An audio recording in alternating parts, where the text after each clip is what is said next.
Hey everyone, and welcome. My name is Jeremy Williamson. I'm on the International Disaster Services team here with Convoy of Hope. And at Convoy of Hope, we love the partnerships that we have that make our work possible. And one of these incredible partnerships is with an organization called LuminAID. And LuminAID is a group that makes a fantastic product, which is an inflatable lamp. And this inflatable lamp, not only does it provide light just with, but it also provides the ability for people to charge their devices, cell phones. It's something we use in disaster all the time. Hi. Oh, hey, and here's Daphna. So this is Daphna. She's with LuminAID, and we wanted to have this little live together so that we could talk about our partnership and what we get to do together. Daphna, welcome. Yeah, thanks so much for having me. We're super excited for this chance to speak with you, Jeremy, and learn more about what it takes to run a disaster response. Can you let us know a little bit about what Convoy of Hope has been doing in Mozambique? I know you just got back from there. Sure.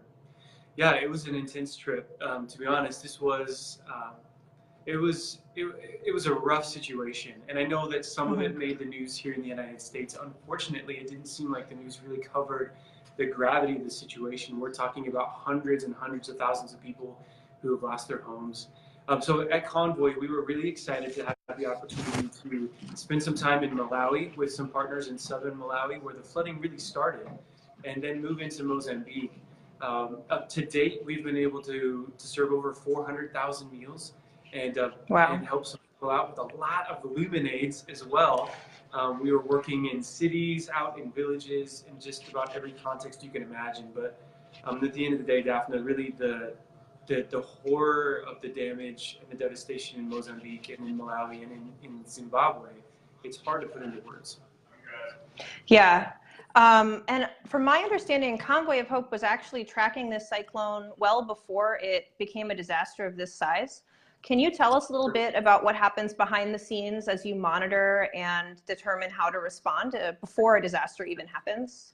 Absolutely. Actually, I'm here in our sort of operations center, and this is one of the places, these are some of the tools that we use to constantly monitor what's happening both here in the United States and around the world.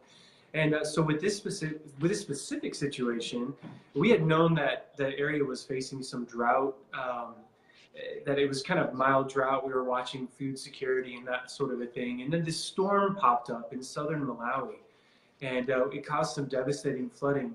The storm, actually, it started in southern Malawi. It went out into the Indian Ocean, just west of Madagascar. And then it did a U-turn as it became a powerful cyclone, Category 4 by our standards, and turned around and came right back into Mozambique. So we were watching it, and immediately what we do here, once we realize that a situation is happening, we work really hard to try to get the most accurate information possible. And the second thing that we do is start communicating with our friends and any partners that we might have on the ground. So in this situation, we actually had a number of good friends and great partners that were already in the area. So we just started gathering data, finding out what the needs were.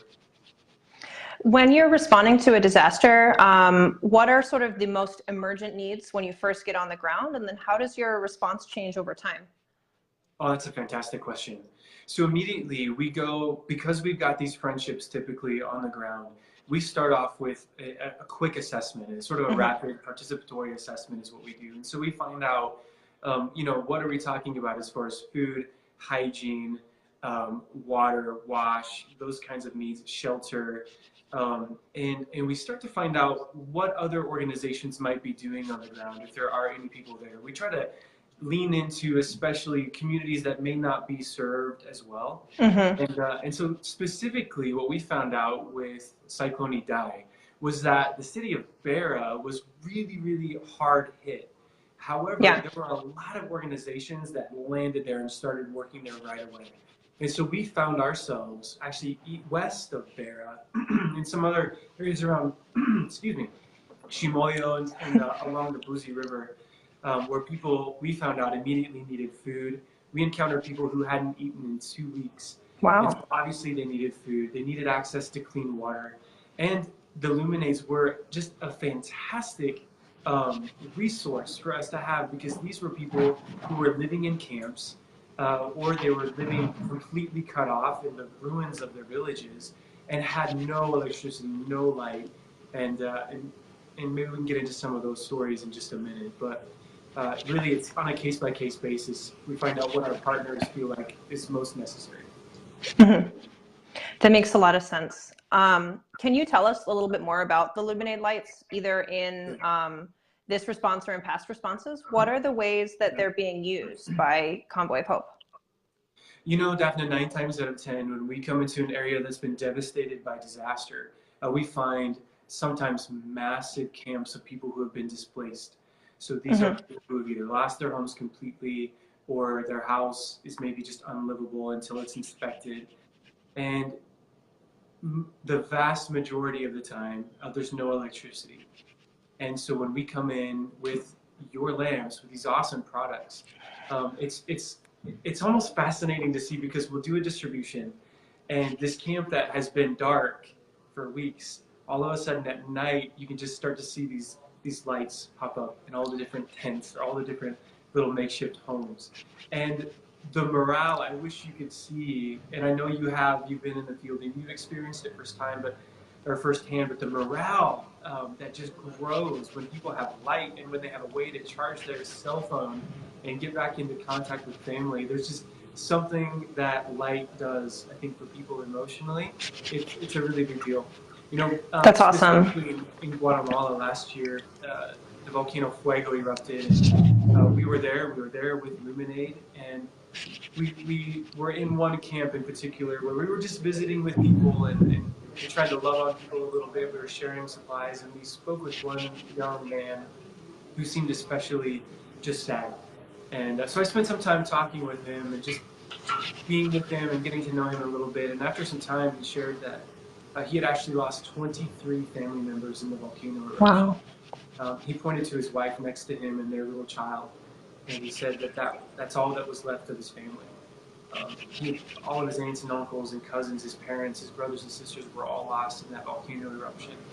And when we were able to give him some supplies, including that LuminAID lamp, there's just something so impactful about the hope that you start to see just in their eyes. And maybe for him, that was the first sort of glimmer of hope that it was going to be okay, that he wasn't forgotten, that life was going to keep moving on somehow, in spite of the sadness. So the LuminAID is just a powerful tool for us. That's so great to hear. And that means a lot to us to be able to work with partners who can get the product out into the hands of people who really need it. For people who are watching the stream and want to support Convoy of Hope, what is the best way for them to do that? You know, for people who live here in the United States, especially if you're in southwestern Missouri, there are a lot of volunteer opportunities. You can check our website for more information on that. I'd say right now we are still working really, really hard with our partners on the ground in Mozambique and in Malawi and Zimbabwe. The need in those areas is not going to diminish anytime soon. We expect to be engaged in those places for many months. And of course, we are completely dependent on the generosity of our partners to be able to work in those areas. And so we've set up a website. People can go to convoyofhope.org/Idai, which is IDAI. And there's a way for you to keep up on what we're doing. There's a link there where you can give if you're able to support our response there. Anything helps. That's awesome. Yeah, I hope that people will really rally behind this, because it sounds like it's going to be a very long-term recovery for communities who've been impacted. Can we kind of take a step out, and can you sort of tell us also what happens, after that initial response? Sometimes Convoy of Hope might move on, but in some communities, I believe you're still staying on the ground. What does that look like? And, what goes into the sort of long-term rebuilding? That's a fantastic question. So there are situations where we get in and we either find out that it's going to be a long-term recovery effort, and our partners have come alongside us in some specific situations to make a long-term work possible. A few of those examples, I'll name Puerto Rico for one. So when Hurricane Maria hit Puerto Rico, we realized right away that was going to be a situation that we needed to invest in long-term. We're actually still working in Puerto Rico from Hurricane Maria. Nepal, I think, is another fantastic example. There was a terrible earthquake in Nepal several years ago, And after we were working with our partners, we realized that there was an opportunity for an ongoing partnership there. And so we actually started a program where we're giving nutritional assistance to children every single day in some areas of Nepal that need that extra help. We're working to empower women, and all sorts of work that started in Nepal because of the earthquake. And so when it comes to Mozambique and Malawi, I think we're still working to assess the situation and try to find our best way forward. We're not quite sure what that's going to look like in the future, but there's always a potential that we may be able to spend a longer term in an area when the need is there. Thank you so much. This has been an amazing talk, and I know that I learned a lot. For anyone who's watching, if you have more questions, please chime in the comments, and LuminAID or Convoy of Hope will respond. To learn more about LuminAID or support our Give Light, Get Light program, you can go to luminaid.com/givelight, and then definitely also check out the links in the comments for how to support Convoy of Hope as well. Thank you so much, Jeremy. Thank you, Daphne. It was a pleasure.